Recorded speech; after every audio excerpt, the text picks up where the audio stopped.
എൻ്റെ പ്രിയപ്പെട്ട സഹോദരങ്ങളെ, അള്ളാഹുവിൻ്റെ മലക്കുകൾ ദുആ ചെയ്യുന്ന ഒന്നാമത്തെ ഭാഗ്യവാനാരാ? അള്ളാഹുവിന്റെ മലക്കുകളുടെ ദുആ കിട്ടുന്ന ഒന്നാമത്തെ ഭാഗ്യവാനാരാ? അള്ളാഹുവിന്റെ പ്രവാചകന് സ്വല്ലല്ലാഹു അലൈഹി വസല്ലമ തങ്ങൾ പ്രവാചകൻ അവിടെന്ന് പറയുകയാണ്, അള്ളാഹുവിന്റെ വിശുദ്ധമായ ഖുർആൻ അവിടെന്ന് പറയുകയാ, അള്ളാഹുവിന്റെ മലക്കുകൾ ദുആ ചെയ്യുന്ന ഈ സദസ്സിലിരിക്കുന്ന ഭാഗ്യവാൻ ആരെന്നറിയുമോ? അള്ളാഹുവിന്റെ പ്രവാചകൻ അവിടെന്ന് പറഞ്ഞു, സ്വഹാബാ, ജീവിതത്തിൽ എന്തെങ്കിലും തെറ്റു ചെയ്തു പോയി, നമ്മളൊക്കെ മനുഷ്യന്മാരാണല്ലോ, നമ്മളാരും മലക്കുകളല്ല, നമ്മൾ പാപം ചെയ്യുന്നവരാണ്, ജീവിതത്തിൽ പിഴവ് പറ്റാത്ത ഒരു മനുഷ്യനുമില്ലല്ലോ. അല്ലാഹുവേ, ജീവിതത്തിലെ സാഹചര്യത്തിന്റെ സമ്മർദ്ദം കാരണം നമ്മൾ എന്തെങ്കിലും ഒരു തെറ്റ് ചെയ്തു പോയാൽ, ചെയ്തു പോയ തെറ്റ് പടച്ചവനോട് ഏറ്റുപറഞ്ഞു കഴിഞ്ഞാൽ, കള്ള് കുടിച്ചവരുണ്ടല്ലോ, വ്യഭിചരിച്ചവരുണ്ടല്ലോ, പലിശ തിന്നവരുണ്ടല്ലോ, നിസ്കരിക്കാത്തവരുണ്ടല്ലോ, അല്ലാഹുവിനെ മറന്നുകൊണ്ട് നടക്കുന്നവരുണ്ടല്ലോ, അഹങ്കാരത്തോടെ നടക്കുന്നവരുണ്ടല്ലോ. ജീവിതത്തിൽ വന്നുപോയ ഒരു തെറ്റ് മനസ്സിലാക്കിയിട്ട് ആ തെറ്റ് പടച്ച റബ്ബിനോട് ആരെങ്കിലും ഏറ്റു പറഞ്ഞാൽ അവൻ അല്ലാഹുവിന്റെ മലക്കുകൾ അവിടുന്ന് ദുആ ചെയ്യുമെന്ന് ആദരവായ പ്രവാചകൻ നബി മുഹമ്മദ് മുസ്തഫ സല്ലല്ലാഹു അലൈഹി വസല്ലമ തങ്ങൾ പറയുകയാണ്, ജീവിതത്തിൽ ചെയ്തു പോയ പാപങ്ങളുണ്ടല്ലോ, ആ പാപങ്ങൾ അല്ലാഹുവിന്റെ മുന്നിൽ ഏറ്റു പറഞ്ഞാൽ, അവിടുന്ന് തൗബ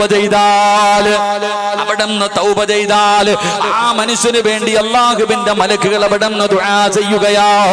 അല്ലാഹുവിന്റെ വിശുദ്ധമായ ഖുർആൻ പറയുകയാ, അല്ലദീന യഹ്മിലൂനൽ അർശ വമൻ ഹൗലഹു യുസബ്ബിഹൂന ബിഹംദി റബ്ബിഹിം വയുമിനൂന ബിഹി വയസ്തഗ്ഫിറൂന ലില്ലദീന ആമനൂ റബ്ബനാ വസിഅത കുല്ല ശൈഇൻ റഹ്മ. അല്ലാഹുവിന്റെ പരിശുദ്ധമായ ഖുർആൻ അവിടുന്ന് പറയുകയാണ്, ഈ സദസ്സിൽ ഇരിക്കുന്നവരോട് പറയുകയാ, നമ്മൾ ആരെങ്കിലും ജീവിതത്തിൽ ചെയ്തു പോയ തെറ്റിന്റെ പേരിൽ പടച്ച റബ്ബിനോട് പശ്ചാത്തപിച്ചു മടങ്ങിയാൽ, അല്ലാഹുവിനോട് നിന്റെ പാപങ്ങൾ നീ ഏറ്റുപറഞ്ഞ പടച്ച റബ്ബേ, അല്ലാഹുവിന്റെ മലക്കുകൾ പടച്ചവനോട് ദുആ ചെയ്യുകയാണ്. അല്ലാഹുവിന്റെ അർശിന്റെ ചുറ്റുഭാഗത്ത് നിൽക്കുന്ന മലക്കുകളുണ്ടല്ലോ, ആ മലക്കുകൾ അല്ലാഹുവിനോട് പറയുന്നു, അല്ലാ, ഈ അടിമയുടെ പാപം പുറത്തു കൊടുക്കണേ അല്ലാ. അല്ലാഹുവിന്റെ മലക്കുകൾ നമുക്ക് വേണ്ടി ദുആ ചെയ്യുകയാ. ജീവിതത്തിൽ ചെയ്തു പോയ ഒരു പാപം അല്ലാഹുവിന്റെ മുന്നിൽ ഏറ്റുപറഞ്ഞതിന്റെ പേരിൽ അല്ലാഹുവിന്റെ അർശിന്റെ ചുറ്റുഭാഗത്ത് നിൽക്കുന്ന മലക്കുകൾ പടച്ചവനോട് പറയുന്നു, നാഥാ, ഇവന് പുറത്തു കൊടുക്കണേ അല്ലാ, ഇവന്റെ പാപം പൊറുക്കണേ അല്ലാ. എന്നിട്ട് പടച്ചവനോട് മലക്കുകൾ പറയുകയാ, അല്ലാഹുവിനോട് മലക്കുകൾ പറയുകയാണ്, ഇവന്റെ പാപം പൊറുക്കണേ തമ്പുരാന്. എടാ ചെറുപ്പക്കാരാ, അല്ലാഹുവിന്റെ മുന്നിൽ ജീവിതത്തിൽ ചെയ്തു പോയ ഒരു പാപം പടച്ച റബ്ബിന്റെ മുന്നിൽ ഏറ്റുപറഞ്ഞാൽ, അല്ലാഹുവിന്റെ അർശിന്റെ ചുറ്റുഭാഗത്ത് നിൽക്കുന്ന മലക്കുകളുണ്ടല്ലോ, ആ മലക്കുകൾ അല്ലാഹുവിനോട് പറയുകയാ, ഇവന്റെ പാപം പുറത്തു കൊടുക്കണേ അല്ലാ.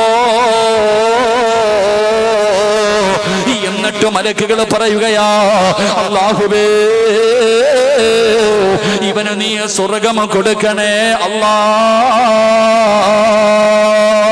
അല്ലാഹുവിന്റെ മലക്കുകൾ അവിടുന്ന് പറയുകയാണ്, എന്റെ പ്രിയപ്പെട്ടവരെ, നിസ്കരിക്കുന്നവർക്ക് കിട്ടുന്ന പ്രതിഫലത്തെ കുറിച്ചല്ല, ഖുർആൻ ഓതുന്നവരുടെ പ്രതിഫലമല്ല, സദഖ കൊടുത്തവരുടെ പ്രതിഫലമല്ല, പാതിരാത്രിയിൽ എഴുന്നേറ്റ് നിസ്കരിച്ചവരുടെ പ്രതിഫലമല്ല, സുന്നത്ത് നോമ്പ് പിടിച്ചവരുടെ പ്രതിഫലമല്ല, പള്ളി കെട്ടിക്കൊടുത്തവരുടെ പ്രതിഫലമല്ല. അല്ലാഹുവേ, ജീവിതത്തിൽ എപ്പോഴെങ്കിലും ചെയ്തു പോയ ഒരു പാപമുണ്ടല്ലോ, ഏതെങ്കിലും ഒരു തെറ്റ് ചെയ്തു പോയി, ഈ ചെയ്ത തെറ്റ് റബ്ബിന്റെ മുന്നിൽ ഏറ്റുപറഞ്ഞ അല്ലാഹുവിന്റെ മലക്കുകൾ അവിടുന്ന് പറയുകയാ, അല്ലാഹുവേ, ഇവന് നീ പുറത്തു കൊടുക്കണേ അല്ലാ, ഇവനെ ശിക്ഷിക്കല്ലേ അല്ലാ, ഇവന് നീ സ്വർഗ്ഗം കൊടുക്കണേ അല്ലാ. നിനക്ക് വേണ്ടി അല്ലാഹുവിന്റെ മലക്കുകൾ അവിടുന്ന് ദുആ ചെയ്യുകയാ. എന്നിട്ട് അവര് പറയുന്നത് എന്തെന്നറിയുമോ? അല്ലാഹുവിനോട് മലക്കുകൾ പറയുകയാ, ഇവന് മാത്രം പുറത്തു കൊടുത്താ പോരാ, ഇവന് മാത്രം പുറത്തു കൊടുത്താ പോരാ, ഇവന് ജന്മം നൽകി ഇവന്റെ വാപ്പയുണ്ടല്ലോ, പടച്ചവര് ഇവന് ജന്മം കൊടുത്ത ഇവന്റെ പിതാവുണ്ടല്ലോ, അതാ ഇവന് വേണ്ടി ജീവിച്ച ഇവന്റെ വാപ്പയുണ്ടല്ലോ, അല്ലാഹുവേ 9.5 മാസക്കാലം ഗർഭം ചുമന്ന മരണവേദനയുടെ വേദനയും നൊന്തു ഇവനെ പ്രസവിച്ച് ഇവനെ പാല് കൊടുത്ത് പോറ്റി വളർത്തിയ ഇവന്റെ ഉമ്മയുണ്ടല്ലോ അല്ലാ, ആ മാതാപിതാക്കൾക്കും നീ സ്വർഗ്ഗം കൊടുക്കണേ അല്ലാ. അല്ലാഹുവിന്റെ മലക്കുകൾ അവിടുന്ന് ദുആ ചെയ്യുകയാ. ചെയ്തു പോയ പാപം അല്ലാഹുവിന്റെ മുന്നിൽ ഏറ്റു പറയുമ്പോ നിനക്ക് സ്വർഗ്ഗം കിട്ടാൻ അവര് ദുആ ചെയ്യുകയാണ്. വമൻ സ്വലഹ മിൻ ആബായിഹിം, പടച്ചവരെ നിന്റെ മാതാപിതാക്കൾക്ക് സ്വർഗ്ഗം കിട്ടാ ദുആ ചെയ്യുകയാ. എന്നിട്ട് മലക്കുകൾ പറയുന്നു, നാഥാ ഇവന്റെ മാതാപിതാക്കൾക്ക് മാത്രം കൊടുത്താ പോരാ, പടച്ചവനെ ഇവന്റെ ദുഃഖത്തിലും ഇവന്റെ സന്തോഷത്തിലും ഇവന്റെ കൂടെ കഴിയുന്ന ഇവന്റെ പ്രിയപ്പെട്ട ഭാര്യയുണ്ടല്ലോ, ഇവന്റെ ഇണയുണ്ടല്ലോ,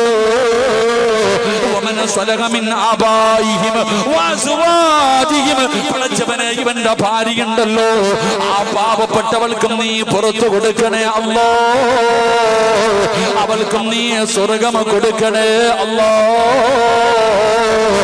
എന്നിട്ട് അവിടുന്ന് മലക്കുകളെ നിർത്തുന്നില്ല, അവര് പറയുകയാ,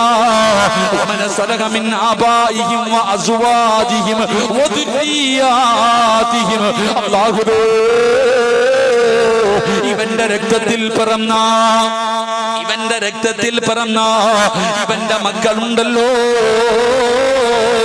ആ മക്കൾക്കും നീ പുറത്തു കൊടുക്കണേ അല്ലാ, ഇവന്റെ മക്കൾക്കും നീ പുറത്തു കൊടുക്കണം തമ്പുരാനോ, അവരോട് കരുണ കാണിക്കണം തമ്പുരാനോ, അവനെ നീ നരകത്തിലിട്ട് ശിക്ഷിക്കല്ലേ അല്ലാ, അവർക്ക് നീ സ്വർഗ്ഗം കൊടുക്കണേ അല്ലാ. ആർക്ക് വേണ്ടിയെന്നറിയുവോ? ആർക്ക് വേണ്ടിയാണ്? പടച്ച റബ്ബിന്റെ മലക്കുകളോ ജനിച്ച കാലം മുതൽ മരിക്കുന്ന കാലം വരെ പാപം ചെയ്യാത്ത, പാപം പറയാത്ത, പാപം കാടാത്ത, ഒരു നിമിഷം പോലും ഉറങ്ങാനോ ഭക്ഷണം കഴിക്കാനോ വെള്ളം കുടിക്കാനോ മാറ്റിവെക്കാതെ പടച്ച റബ്ബ് കൊടുത്ത നാവ് കൊണ്ട് നല്ലത് മാത്രം പറഞ്ഞ മലക്കുകൾ പറയുകയാ, അല്ലാഹുവേ ഇവനെയും ഇവന്റെ മാതാപിതാക്കളെയും ഇവന്റെ ഭാര്യ സന്താനങ്ങളെയും നീ കുടുംബസമേതം സ്വർഗത്തിലേക്ക് കടത്തിവിടണേ അല്ലാ. അല്ലാഹുവിന്റെ മലക്കുകളെ ദുആ ചെയ്യുമെന്ന് അല്ലാഹുവിന്റെ വിശുദ്ധ ഖുർആൻ, അല്ലാഹുവിന്റെ പരിശുദ്ധമായ ഖുർആൻ പറയുകയാ, ജീവിതത്തിൽ ചെയ്തു പോയ ഒരു പാപം, അത് കള്ളു കുടിച്ചതാണെങ്കിലും വ്യഭിചരിച്ചതാണെങ്കിലും പലിശ തിന്നതാണെങ്കിലും എന്ത് വൃത്തികെട്ട് കാണിച്ചതാണെങ്കിലും അല്ലാഹുവിന്റെ മുന്നിൽ നീ അതൊന്ന് ഏറ്റു പറഞ്ഞാൽ, അല്ലാഹുവിന്റെ മുന്നിൽ ചെയ്തു പോയ പാപത്തെ കുറിച്ച് നീ ഏറ്റു പറഞ്ഞാൽ, നീ, നിന്റെ മാതാപിതാക്കള്, നിന്റെ ഭാര്യ, നിന്റെ മക്കൾ കുടുംബസമേതം സ്വർഗ്ഗം കൊടുക്കണേ എന്ന് മലക്കുകൾ ദുആ ചെയ്യുമെന്ന് അല്ലാഹുവിന്റെ വിശുദ്ധ ഖുർആൻ. അല്ലാഹു നമുക്ക് ഭാഗ്യം നൽകുമാറാകട്ടെ, അല്ലാഹു നമുക്ക് ഭാഗ്യം നൽകുമാറാകട്ടെ. ഇതിനേക്കാളും കൂടുതൽ നമുക്ക് എന്താ വേണ്ടേ? ജീവിതത്തിൽ ചെയ്തു പോയ ഒരു പാപം അല്ലാഹുവിന്റെ മുന്നിൽ ഏറ്റു പറയുന്നവന്റെ കുടുംബസമേതം സ്വർഗ്ഗത്തിൽ പോകും. അല്ലാഹു ഭാഗ്യം തരുമാറാകട്ടെ, അല്ലാഹു ഭാഗ്യം തരുമാറാകട്ടെ. അപ്പൊ നമ്മൾ എന്ത് ചെയ്യണം? നമ്മൾ അല്ലാഹുവിനോട് പശ്ചാത്തപിക്കണം. നമുക്കാണെങ്കിൽ ദുആ ചെയ്യാൻ മടിയാ, നമ്മളാണെങ്കിൽ എന്റെ പ്രിയപ്പെട്ട സഹോദരങ്ങളെ ദുആ ചെയ്യാൻ പേടിയാ, നമുക്ക് മടിയാ. അല്ലാഹുവിന്റെ മുന്നിൽ കൈയുയർത്താൻ സമയമുണ്ടോ നമുക്ക്? ഉസ്താദന്മാര് പറയും ദുആ ചെയ്യണം, ദുആ ചെയ്യണം, ദുആ ചെയ്യണം. എന്തിനാ ഉസ്താദ് ഇത്ര ദുആ ചെയ്യുന്നേ? എന്തിനാ ഉസ്താദ് ഇത്ര ദുആ ചെയ്യുന്നേ? എടാ പൊന്നാര ചങ്ങാതി, ദുആ ചെയ്താലുള്ള പ്രതിഫലം അറിയോ? നിന്റെ ശബ്ദം മലക്കുകൾക്ക് പരിചയമുണ്ടാകും. ഞാൻ എപ്പോഴും അല്ലാഹുവിനോട് ദുആ ചെയ്യുന്നുണ്ടെങ്കിൽ എന്റെ ശബ്ദം അല്ലാഹുവിന്റെ മലക്കുകൾക്ക് പരിചയമുണ്ടാകും. ഞാൻ ദുആ ചെയ്യുമ്പോ അല്ലാഹുവിന്റെ മലക്കുകൾ അല്ലാഹുവിനോട് പറയും, പടച്ചോനെ സിറാജ് ദുആ ചെയ്യുന്ന റബ്ബേ. ആകാശത്ത് നിൽക്കുന്ന മലക്കുകൾ, അല്ലാഹുവിന്റെ അർശിന്റെ ഭാഗത്ത് നിൽക്കുന്ന മലക്കുകൾ അല്ലാഹുവിനോട് അള്ളാഹുവിനോട് പറഞ്ഞു കൊടുക്കും, പഠിച്ചവന് സിറാജ് ദുആ ചെയ്യുന്ന റബ്ബേ നീ അവനൊക്കെ പുറത്തു കൊടുക്ക് റബ്ബേ, അവന്റെ ആഗ്രഹം സാധിപ്പിച്ചു കൊടുക്ക് റബ്ബേ എന്നും മലക്കുകൾ പറയുമെന്ന് നബിയുനാ റസൂലുള്ളാഹി. അങ്ങനെ മലക്കുകൾക്ക് നമ്മുടെ ശബ്ദം പരിചയമുണ്ടാകണമെങ്കിൽ നമ്മൾ ദുആ ചെയ്യണം. നമ്മളോ പള്ളിയിലെ ഖതീബ് പാവം ജുമാ നിസ്കാരം കഴിഞ്ഞ് 5 വഖത്ത് നിസ്കാരം കഴിഞ്ഞിട്ട് റബ്ബേ എന്ന് പറഞ്ഞ് ദുആ ചെയ്യുമ്പോ എവിടെ റോഡിൽ നിൽക്കുന്നുണ്ട്, ജുമായ്ക്ക് പോയതാ വെള്ളിയാഴ്ച. ഉസ്താദ് ദുആ ചെയ്യുമ്പോ ഇറങ്ങി ഓടുക. സലാം വീട്ടി കഴിഞ്ഞാൽ പിന്നെ ഓട്ടമാണല്ലോ, ഓട്ട മത്സരമാണല്ലോ. ആരാപ്പ ഇരിക്കണത്? കുറച്ചു പേര് ഇരിക്കാറില്ല, പിന്നെ ചിലരിയ്ക്കും. അവരുടെ ഇരുത്തം കണ്ടു കഴിഞ്ഞാൽ സദ്യ ഉണ്ണാനിരിക്കുന്നത് പോലെ ഇങ്ങനെ 2 കാലം അങ്ങോട്ട് വെച്ചിട്ട് അങ്ങോട്ട് ഇരിക്കും. ഒരു കൈ നേരെ പിടിക്കുമോ? ഈ ആമീൻ ഉസ്താദിനല്ല തോന്നുന്നു ഞാൻ ആർക്ക് വേണ്ടി അല്ല ഈ ദുആ ചെയ്യണമെന്ന്. കാരണം പള്ളിക്കാട്ടിൽ ഇരിക്കണ പോലെ ആമീൻ പറയുന്ന ശബ്ദം കേൾക്കാറില്ല. ചിലരുടെ കൈ പിടിച്ചിരിക്കണത് ഇങ്ങനെ പിടിച്ചിട്ട് ഒരു ഇരിപ്പ ഇങ്ങനെ തറയിലിട്ടിരിക്കുക, ഇങ്ങനെ ആർക്കോ വേണ്ടി ഓക്കാനിക്കുന്നത് പോലെ. ഒന്ന് ആലോചിച്ചുക സഹോദരൻ, നമ്മളെക്കാരും വലിയ മടിയന്മാർ ഈ ലോകത്തുണ്ടോ? അള്ളാഹു നമുക്ക് ഈമാൻ നൽകുമാറാകട്ടെ. നമ്മൾ ദുആ ചെയ്യണം. എന്തിനാ ഇത്ര മടി കാണിക്കാം? ജീവിതത്തിൽ ചെയ്തു പോയ പാപങ്ങൾ അള്ളാഹുവിന്റെ മുന്നിൽ ഏറ്റുപറയും, ഇഖ്ലാസ് വേണ്ടേ? എടാ ദുആയ്ക്ക് ചില മര്യാദകളുണ്ട്. ചുമ്മാതെ എല്ലാരും പറയണ കാര്യമാ ഉസ്താദെ ദുആ ചെയ്തിട്ട് സ്വീകരിക്കണില്ല, ആര് പറഞ്ഞ് സ്വീകരിക്കണില്ല എന്ന്. എടാ ആര് അള്ളാഹുവിനോട് ദുആ ചെയ്താലും 3-4 കാര്യം അള്ളാഹു അവന് കൊടുക്കാതെ വെറും കയ്യോടെ മടക്കില്ല എന്ന് നബി മുഹമ്മദ് മുസ്തഫ. ഇനി എത്ര വലിയ കൊള്ളാത്തവനാണെങ്കിലും എത്ര വലിയ മോശക്കാരനാണെങ്കിലും ഒരാൾ അള്ളാഹുവിനോട് ദുആ ചെയ്തു കഴിഞ്ഞാൽ അള്ളാഹ് വെറും കയ്യോടെ മടക്കത്തില്ല. ഒന്നുകിൽ നീ ചോദിച്ചത് അള്ളാഹു തരും, ഒന്നുകിൽ നീ ചോദിച്ചത് തന്നെ അള്ളാഹ് തരും. അതല്ലെങ്കിലോ അള്ളാഹു സുബ്ഹാനഹു വ തആല ആ ദുആ നാളെ പരലോകത്തിലേക്ക് മാറ്റിവെക്കും. അതാണ് ഹദീസ് പറയുന്നത്. നാളെ പരലോകത്ത് ചില ആൾക്കാർ ഇങ്ങനെ നിൽക്കുമ്പോ പടച്ചവൻ ഇങ്ങനെ മീസാൻ എന്ന് പറയുന്ന ത്രാസിൽ ചില നന്മകൾ കൊണ്ടുവന്നിടും. ഇതെന്താപ്പ ഞാൻ ചെയ്യാത്താണല്ലോ കൊണ്ടിടുന്നേ, ഇതെന്താ പടച്ചവൻ? അപ്പഴാ പറഞ്ഞു കൊടുക്കണത്, നീ ദുനിയാവിൽ വെച്ച് ചെയ്ത ദുആ ഉണ്ടല്ലോ, ആ ദുആയ ഇത്. അന്ന് നീ ചോദിച്ചപ്പോ കിട്ടിയില്ല, അന്ന് നീ ചോദിച്ചപ്പോ ഈ ദുആയ്ക്ക് ഉത്തരം കിട്ടിയില്ല. ഇന്ന് അപ്പം മനുഷ്യൻ പറയൂ അത്രേ, ദുനിയാവി വെച്ച് ചെയ്ത ഒരു ദുആയും സ്വീകരിക്കാതിരുന്നാ മതിയായിരുന്നു, കാരണം ആഖിറത്തിൽ കിട്ടും. അപ്പൊ ഒന്നുകിൽ ദുആ ചെയ്താൽ ദുനിയാവിൽ വെച്ച് തന്നെ നീ ചോദിച്ചത് അല്ലാഹു തരും, അതല്ലെങ്കിൽ 2 ആഖിറത്തിലേക്ക് മാറ്റിവെക്കും, അല്ലെങ്കിൽ 3 എന്തെങ്കിലും അല്ലാഹു നിനക്ക് തരും. ചോദിച്ചത് തന്നില്ലെങ്കിലും നിനക്ക് വരാനിരിക്കുന്ന ഒരു ഷർറിനെങ്കിലും അല്ലാഹു തട്ടിമാറ്റും. ഇതാ അല്ലാഹ്, ഇതാണ് പടച്ച റബ്ബ്. പക്ഷെ നമ്മൾ ദുആ ചെയ്താൽ നമ്മുടെ ദുആയ്ക്ക് ഉത്തരം കിട്ടാത്തതിന്റെ കാരണം ചോദിക്കേണ്ടതുപോലെ ചോദിക്കുന്നില്ല. ദുആ ചെയ്യുന്നതിന് ചില മര്യാദകളുണ്ട്. ദുആ സ്വീകരിക്കണമെങ്കിൽ ജീവിതത്തിൽ ചെയ്യേണ്ട ചില നന്മകളുണ്ട്. ചുമ്മാതെ ചാടിക്കേറി ഇരുന്ന് ചോദിച്ചിട്ട് കാര്യമൊന്നുമില്ല. ചോദിക്കുമ്പോൾ അതിൻ്റെതായ മര്യാദയോടുകൂടി അതബോടുകൂടി അള്ളാഹുവിന്റെ മുന്നിൽ ഒരടിമയെ പോലെ നിൽക്കണം, യാചിക്കുന്നവനെ പോലെ. പഞ്ചായത്തിൽ പോകും, മുനിസിപ്പാലിറ്റി പോകും, ഗവൺമെന്റ് ഓഫീസുകളിൽ പോകും, എന്നിട്ട് നിൽക്കുന്നത് കാരണം സാറേ സാറേ സാറേ, എന്തൊരു താഴ്മയെന്നറിയോ? എടാ ഒരു പേപ്പർ റെഡിയാക്കാൻ വേണ്ടി എന്തിന് കോവിഡ് വന്ന ഇപ്പൊ എന്തെങ്കിലും മറ്റേ ഇൻസുലിൻ എന്തെടുക്കല്ല, ഇഞ്ചക്ഷൻ എടുക്കാൻ പോവില്ലേ, അവന്റെ മുന്നിൽ പോയി വളയുക. എന്നാ നിന്നെ പടച്ച അള്ളാടെ മുന്നിൽ ആ താഴ്മയുണ്ടോ? ഇല്ല, അല്ലാഹുവിനോട് കാണിക്കുന്നില്ല. ദുആ ചെയ്താ സ്വീകരിക്കണോ? ദുആ ചെയ്താ സ്വീകരിക്കണോ? ഒരു കാര്യം ചെയ്തിട്ട് ദുആ ചെയ്താൽ അവന്റെ ദുആ തള്ളപ്പെടില്ല എന്ന് നബി മുഹമ്മദ് മുസ്തഫ സല്ലല്ലാഹു അലൈഹി വസല്ലമ തങ്ങൾ പറയുന്നു, ഒരു ദുആ അല്ലാഹു തള്ളപ്പെടില്ല. ഏത് ദുആ? ഏത് ദുആ? ബിസ്മി പറഞ്ഞുകൊണ്ട് ആരാണോ ദുആ ചെയ്യുന്നത് അവന്റെ ദുആയ്ക്ക് ഉത്തരമുണ്ടെന്ന് നബി മുഹമ്മദ് മുസ്തഫ. എന്ത് പറഞ്ഞുകൊണ്ട് ദുആ ചെയ്യണം? ഒന്ന് അവരെ പറഞ്ഞിട്ടുണ്ടോ? തിന്നുമ്പോ പറയണില്ലല്ലോ, പിന്നല്ലേ ദുആ ചെയ്യുമ്പോ. ഭക്ഷണം കഴിക്കുന്ന സമയത്ത് പറയാറുണ്ടോ? എന്ത് ബിസ്മി? കൈ കഴുകണില്ലല്ലോ ഉസ്താദേ, പിന്നല്ലേ. ആരാടാ ബിസ്മി? മട്ടൻ ബിരിയാണി എടുത്ത് വെണ്ടി വെച്ചിരിക്കുമ്പോ എന്ത് ബിസ്മി? നടന്ന് തിന്നുന്നവൻ, യാചിച്ച് തിന്നുന്നവൻ. നമ്മളൊക്കെ ദുആ ചെയ്യും, അല്ലാഹുവേ മരിക്കണ കാലം വരെ ആരുടെ മുന്നിലും യാചിക്കേണ്ട അവസ്ഥ വരത്തില്ലെന്ന്. ദുആ ചെയ്യൂലേ? ദുആ ചെയ്യൂലേ? എന്നിട്ട് എന്തിനാ കല്യാണ വീട്ടിൽ പോയിട്ട് യാചിക്കണേ? ഇപ്പൊ പുതിയ മോഡൽ കണ്ടിട്ടില്ലേ? കല്യാണ വീട്ടിൽ പോകും, എന്നിട്ടൊരു പാത്രം എടുത്തിട്ട് ഇങ്ങനെ തെണ്ടുവാ, ഇങ്ങനെ. കല്യാണ വീട്ടിൽ പോയിട്ട് ഇവിടെ ഉണ്ടോ സിസ്റ്റം, എങ്ങനെ പോയിട്ട് തെണ്ടുവാ, ഇങ്ങനെ ഇങ്ങനെ തെണ്ടി തിന്ന. അള്ളാഹു കാക്കമാറാകട്ടെ. അതിന് പോകുന്നവനെ മടലി വെട്ടിയിട്ട് തല്ലണ്ടേ? ഞാൻ പോകാറില്ല അങ്ങനെയുള്ള കല്യാണത്തിന്. എനിക്ക് ഭക്ഷണം മുന്നിൽ കൊണ്ട് വെക്കണം, ഞാൻ അങ്ങോട്ട് പോയി ഇങ്ങനെ ഇരക്കാറില്ല. എന്റെ പ്രിയപ്പെട്ട സഹോദരങ്ങളെ, ബിസ്മി പറഞ്ഞിട്ട് ഭക്ഷണം കഴിക്കണം. അതുകൊണ്ടാണ് നബി സല്ലല്ലാഹു അലൈഹി വസല്ലം തങ്ങൾ പറഞ്ഞത്, ഇബ്ലീസ് ഇങ്ങനെ നിൽക്കുന്ന വീട്ടിൽ ഇങ്ങനെ നിൽക്കും, ഇബ്ലീസിന്റെ മക്കളും നിൽക്കും.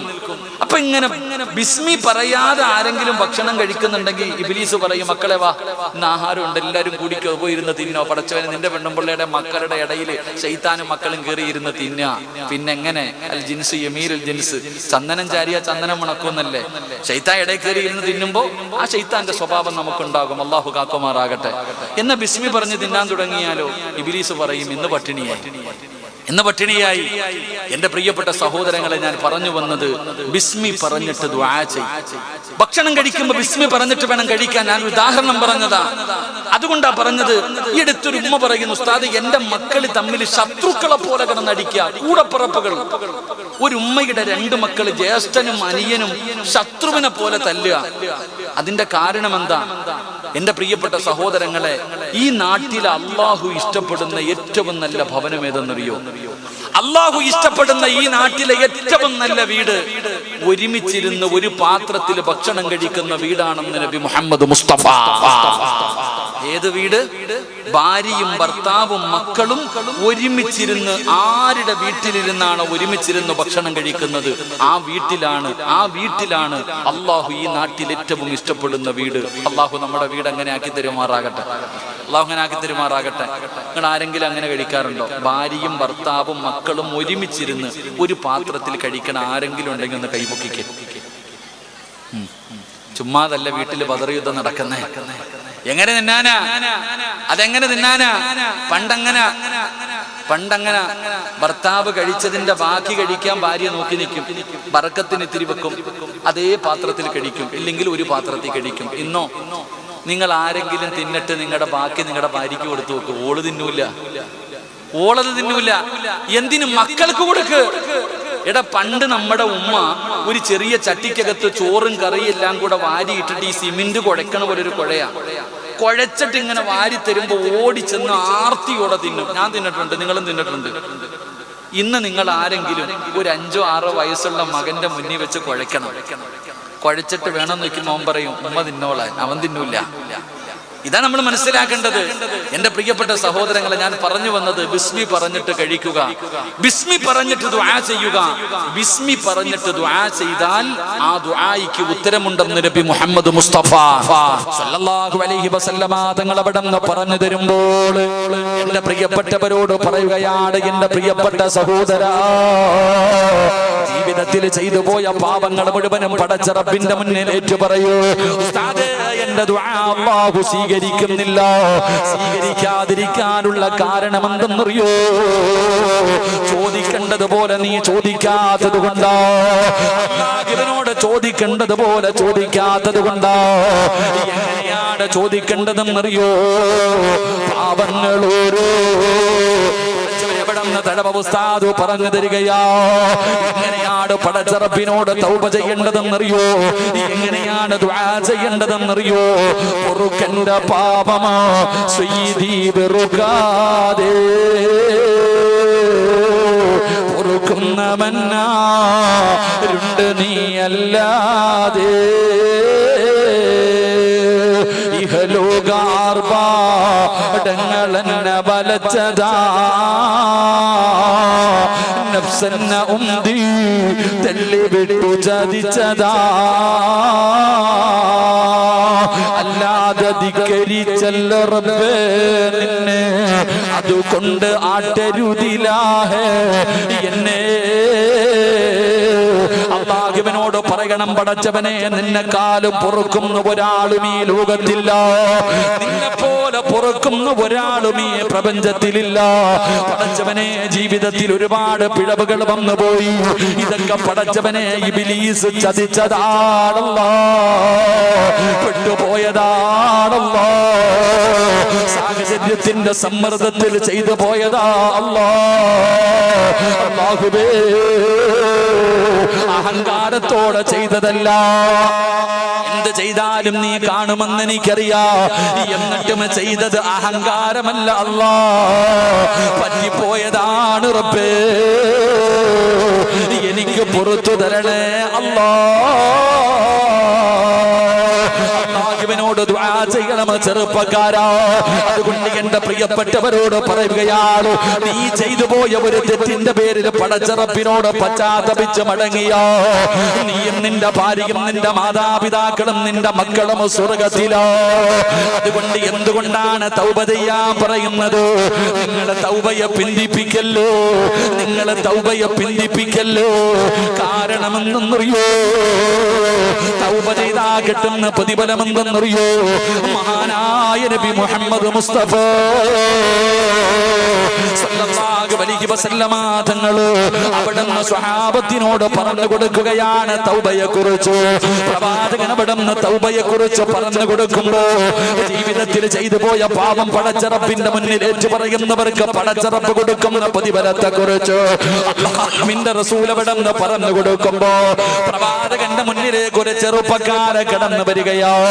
മഹാനായ മായിസ് റളിയല്ലാഹു തആല അൻഹു ഈ യുദ്ധത്തിന്റെ നടുവിലൂടെ നടന്നു പോകുന്ന മായിസ് എന്ന് പറയുന്ന ചെറുപ്പക്കാരനുണ്ടല്ലോ, അല്ലാഹുവിന്റെ പ്രവാചകന്റെ മുന്നിലേക്ക് കടന്നു വരികയോ. യാ റസൂലല്ലാഹ്, അല്ലാഹുവിന്റെ നബിയേ, എന്നെ ശുദ്ധീകരിക്കണം നബിയേ. അല്ലാഹുവിന്റെ പ്രവാചകന്റെ മുന്നിൽ മായിസ് വന്നിട്ട് പറയുകയാ. എന്താണ് പറയുന്നതെന്നറിയോ? അല്ലാഹുവിന്റെ നബിയേ, ഞാൻ വ്യഭിചരിച്ചു നബിയേ, ഞാൻ വ്യഭിചരിച്ചു നബിയേ പോലെ പറയുന്നു പോമായിസ്. അല്ലാഹുവിന്റെ റസൂൽ അവിടെ നിന്ന് പറയുകയാ പോമായിസ് എന്ന് പറഞ്ഞു പ്രവാചകൻ അവിടെ നിന്ന് പറഞ്ഞു വിടുകയാ. കാരണം എന്തെന്നറിയോ? വ്യഭിചരിച്ചവനെ എറിഞ്ഞു കൊല്ലണമെന്നാണ് ഇസ്ലാമിന്റെ വിധി. അതുകൊണ്ട് പ്രവാചകൻ അവിടെ നിന്ന് കേൾക്കാത്തത് പോലെ പറഞ്ഞു വിടുകയാ.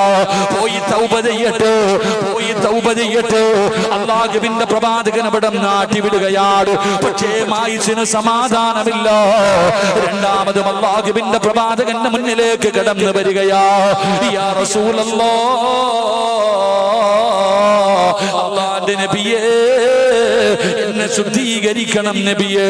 പ്രവാചകൻ അവിടെ നിന്ന് പറഞ്ഞു സ്വഹാബാ, മായിസ് കള്ളു കുടിച്ചിട്ടുണ്ടോ എന്ന് നോക്കൂ സഹാബാ, കള്ളു കുടിച്ചിട്ടുണ്ടോ എന്ന് നോക്കൂ സഹാബ. സ്വഹാബികൾ പറഞ്ഞു നബിയേ, മായിസ് റളിയല്ലാഹു തആല അൻഹു കള്ളു കുടിക്കുന്ന സ്വഹാബിയല്ല. പടച്ചവനെ, മായിസ് റളിയല്ലാഹു തആല അൻഹു മൂന്നാമതും അല്ലാഹുവിന്റെ പ്രവാചകന്റെ മുന്നിലേക്ക് കടന്നു വന്നിട്ട് അവിടുന്ന് പറഞ്ഞു യാ റസൂലല്ലാഹ്,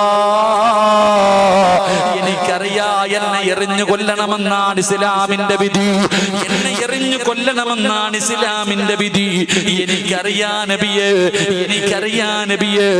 എന്നിട്ടും ഞാൻ ഈ ശിക്ഷ ഏറ്റുവാങ്ങാനുള്ള കാരണം എന്തെന്നറിയോ? അല്ലാഹു നീതിമാനാ, അല്ലാഹു നീതിമാനാ. ഒരു തെറ്റിന്റെ പേരില് അല്ലാഹു 2 പ്രാവശ്യം ഒരു മനുഷ്യനെ ശിക്ഷിക്കില്ല എന്ന് ആദരവായ പ്രവാചകൻ നബി മുഹമ്മദ് മുസ്തഫ സല്ലല്ലാഹു അലൈഹി വസല്ലമ തങ്ങൾ പറയുകയാ, ഒരു തെറ്റിന്റെ പേരിൽ 2 പ്രാവശ്യം അല്ലാഹു ശിക്ഷിക്കൂല. അതുകൊണ്ട് യാ റസൂലല്ലാഹ്, ഇവിടത്തെ ശിക്ഷ സഹിക്കാൻ കഴിയുമല്ലോ? മരണത്തോടുകൂടി ഒരു അവസാനമുണ്ടല്ലോ. പക്ഷേ നാളെ പരലോകത്ത് ചെല്ലുമ്പോ എനിക്ക് കഴിയില്ല നബിയേ. ഒരു വ്യഭിചാരിയെ പോലെ, ഒരു പാപിയെ പോലെ അല്ലാഹുവിന്റെ മുന്നിലേക്ക് കടന്നു ചെല്ലാൻ എനിക്ക് പേടിയാ നബിയേ. നരകത്തിന്റെ തീ എനിക്ക് പേടിയാ നബിയേ. എന്റെ പ്രിയപ്പെട്ടവരെ, പ്രവാചകൻ സ്വല്ലല്ലാഹു അലൈഹി വസല്ലം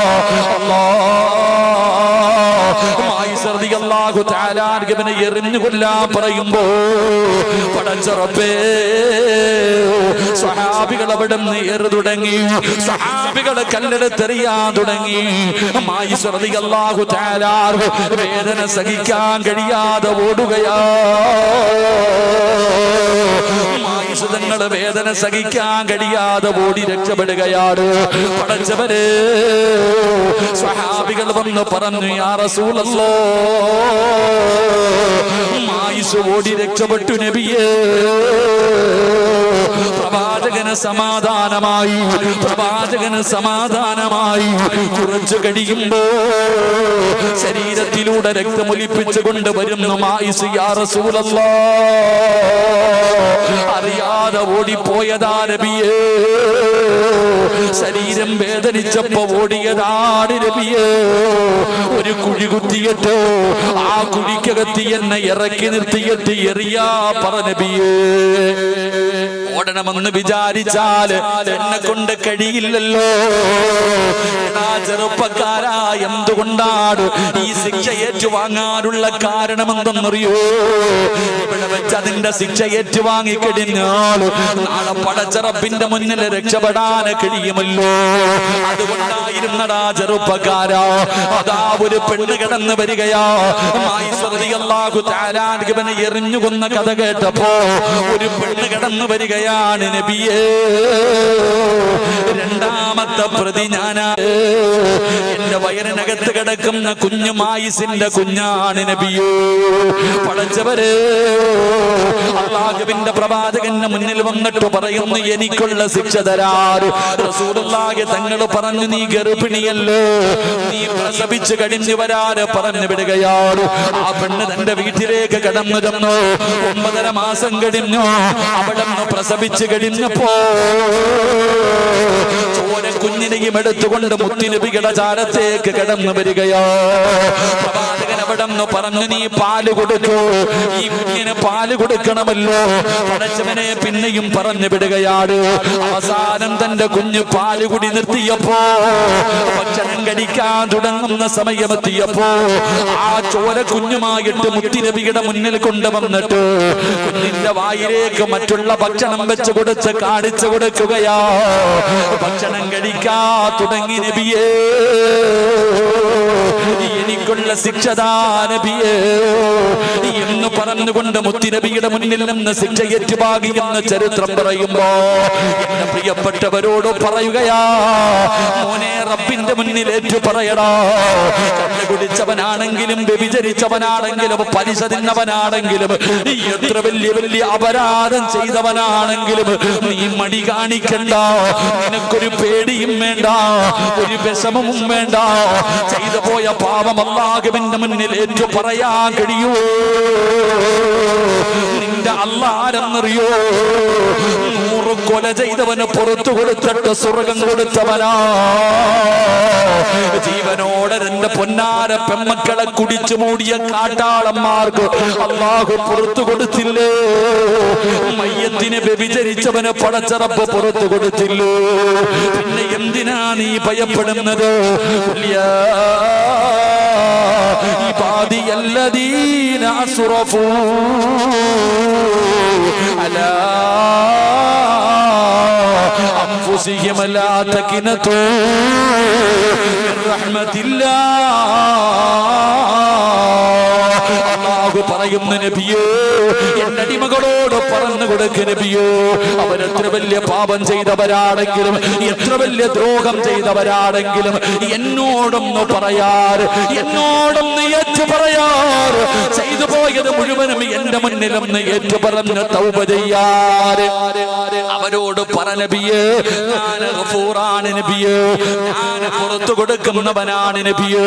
അതുകൊണ്ട് മലക്കുകളുടെ ദുആ വേണോ? നാളത്തേക്ക് മാറ്റിവെക്കല്ലേ. കാരണം വമാ തദ്രീ നഫ്സുൻ മാദാ തക്സിബു ഗദാ. നാളെ നീ ഉണ്ടാകുമെന്ന് നിനക്കറിയില്ലല്ലോ. അതുകൊണ്ട് നാളത്തേക്ക് മാറ്റിവെക്കാതെ ഇവിടെ നിന്ന് പിരിയുന്നതിന് മുമ്പ് ഈ മക്കാമിന്റെ മുന്നിൽ ഇരുന്നിട്ട് ജീവിതത്തിൽ ഈ നിമിഷം വരെ ചെയ്തത് മുഴുവനും പടച്ച റബ്ബിന്റെ മുന്നിൽ ഏറ്റു പറഞ്ഞിട്ട് ഇവിടെ നിന്ന് എഴുന്നേറ്റ് പോകുമ്പോ മലക്കുകൾ നിനക്ക് വേണ്ടി ദുആ ചെയ്യുകയാ.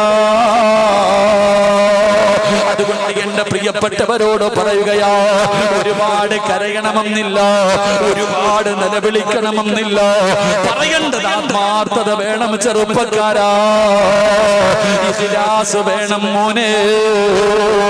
ഇഖ്ലാസോടുകൂടി പറയുന്നത് ഒരു വാക്കാണെങ്കിലും ഒരസ്തഗ്ഫിറുള്ളയാണെങ്കിലും പടച്ചവനെ എനിക്ക് പുറത്തു തരണേ എന്ന് പറയുന്ന ഒരു ചെറിയ വാക്കാണെങ്കിലും അല്ലാഹു നിനക്ക് പുറത്തു തരും. ഒരു ചരിത്രം പറയട്ടെ, ഒരുപാട് കേൾക്കുന്ന ചരിത്രമല്ലോ, എങ്കിലും ചെറുപ്പക്കാരോ ആകാൻ വേണ്ടി ഒരു ചരിത്രം പറയാ. മഹാനായ കലീമുല്ലാഹി മൂസാ നബി അലൈഹിസ്സലാം, മൂസാ നബിയുടെ മുന്നിലേക്ക് തന്റെ ജനതകൾ കടന്നു വരികയാണ്.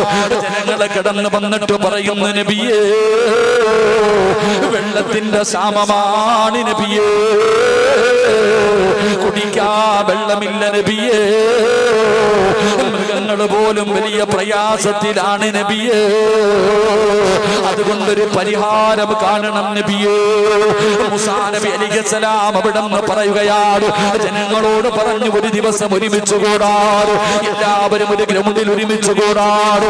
പഠിച്ചവനെ അങ്ങനെ ജനങ്ങൾ മുഴുവനും ഒരുമിച്ച് കൂടുകയാണ്. മഹാനായ മൂസാ നബി അലൈഹിസ്സലാം ജനങ്ങളുടെ മുന്നിലേക്ക് പോയിരുന്നു. ചരിത്രം പറയുകയാണ്, 70,000-ൽ പരം വരുന്ന ജനങ്ങളുണ്ടായിരുന്നു.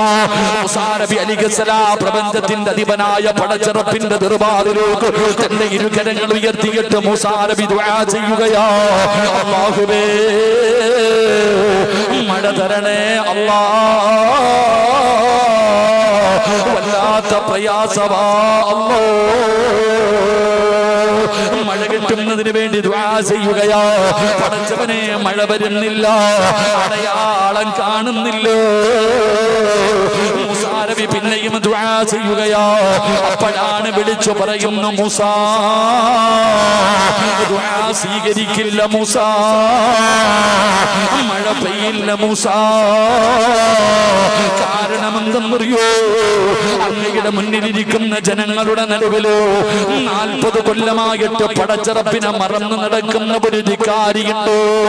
അല്ലാഹു ചെയ്തു കൊടുക്കുന്ന അനുഗ്രഹങ്ങൾ മുഴുവനും 2 കൈയും നീട്ടി സ്വീകരിച്ചിട്ട് അല്ലാഹനെ മറന്നുകൊണ്ട് നടക്കുന്ന ഒരുത്തനും 40 വർഷമായിട്ട് മറന്നു നടക്കുന്നവനോ, അവനെ സദസ്സിലിരിപ്പുണ്ട്.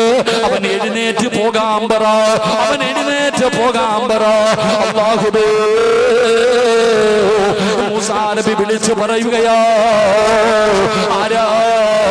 അല്ലാഹുവിനെ 40 കൊല്ലമായി മറന്നു നടക്കുന്ന ഒരു വൃത്തികെട്ടവൻ ഈ സദസ്സിലുണ്ട്.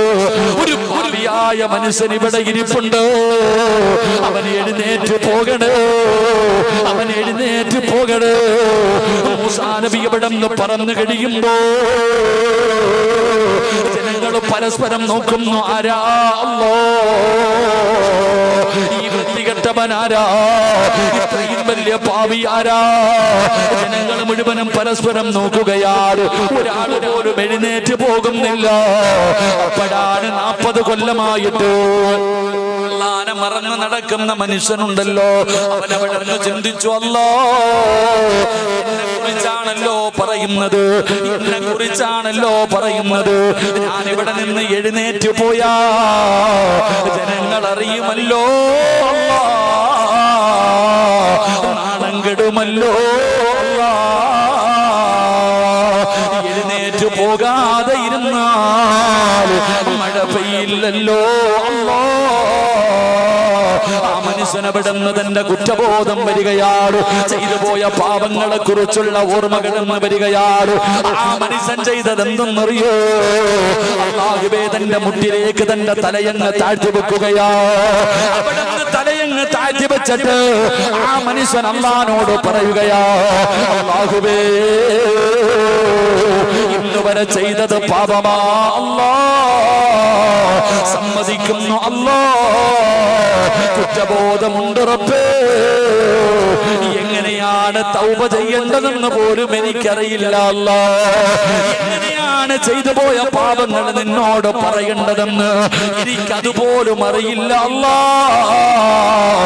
എങ്കിലും ഞാൻ പറയുകയാ, ഇനി ഒരിക്കലും ചെയ്യില്ല അല്ലാഹ്. ഇനി ഒരിക്കലും നിന്നോട് ഞാൻ എതിര് പ്രവർത്തിക്കില്ല. ഇന്നുവരെ ചെയ്തത് പൊറുത്തുതാ അല്ലാഹ്, ചെയ്തത് എനിക്ക് പുറത്തു താ അല്ലാഹ്.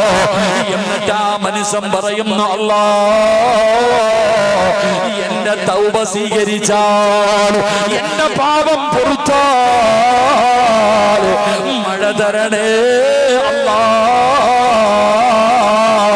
മഴ തരണേ അല്ലാഹ്.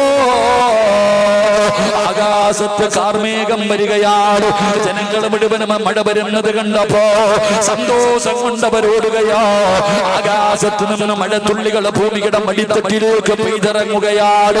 മൂസാ നബിക്ക് അത്ഭുതമായി, റബ്ബേ ഒരാളും എഴുന്നേറ്റ് പോയില്ലല്ലോ, ഒരാളും എഴുന്നേറ്റ് പോയില്ലല്ലോ. അലൈഹിസ്സലാം കടന്നു വന്നിട്ട് പറഞ്ഞു കൊടുക്കുകയാ, മൂസ നബിയേ ആ മനുഷ്യൻ അല്ലാഹുവിനോട് തൗബ ചെയ്തു. ആ മനുഷ്യന്മാരെ അല്ലാഹുവിന് വല്ലാത്ത ഇഷ്ടമാ. പടച്ച റബ്ബിനെ പേടിച്ച് 5 നേരം നിസ്കരിച്ച് നടക്കുന്നവർ അല്ലാഹുവിന് വല്ലാത്ത ഇഷ്ടമാ.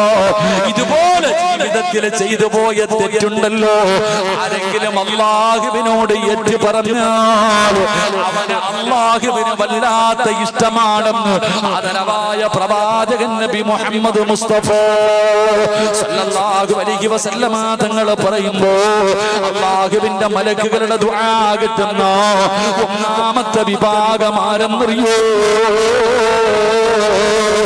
ജീവിതത്തിൽ ചെയ്തു പോയ പാപങ്ങൾ അല്ലാഹുവിന്റെ മലക്കുകൾ ദുആ ചെയ്യുമെന്ന് അല്ലാഹുവിന്റെ വിശുദ്ധ ഖുർആൻ. രണ്ടാമത്തെ വിഭാഗമാരാ? അല്ലാഹുവിന്റെ പ്രവാചകൻ അവിടെ പറഞ്ഞു തരികയാ. അല്ലാഹുവിന്റെ ഖുർആൻ അവിടെ പറയുകയാണ്, എന്റെ പ്രിയപ്പെട്ട സഹോദരങ്ങള്, നമ്മളൊക്കെ നമസ്കരിക്കുന്നവരാണല്ലോ, പള്ളിയിലെ ഖതീബിന്റെ പുറകിൽ നിന്ന് നിസ്കരിക്കുന്നവരാണല്ലോ. ഉസ്താദ് അവിടെ ഫാത്തിഹ ഓതുമല്ലോ. മലക്കുകളുടെ ദുആ കിട്ടുന്ന രണ്ടാമത്തെ വിഭാഗം അല്ലാഹുവിന്റെ പള്ളിയിൽ നമ്മൾ നമസ്കരിക്കാൻ പോകും. പള്ളിയിലെ ഖതീബ് ഉസ്താദ് ഫാത്തിഹ ഓതും, പള്ളിയിലെ ഇമാമ് ഫാത്തിഹ ഓതും. ആ ഫാത്തിഹ ഓതി തീർന്നതിന് ശേഷം ഉസ്താദ് പറയും ആമീൻ വലല്ലാലീൻ ആമീൻ.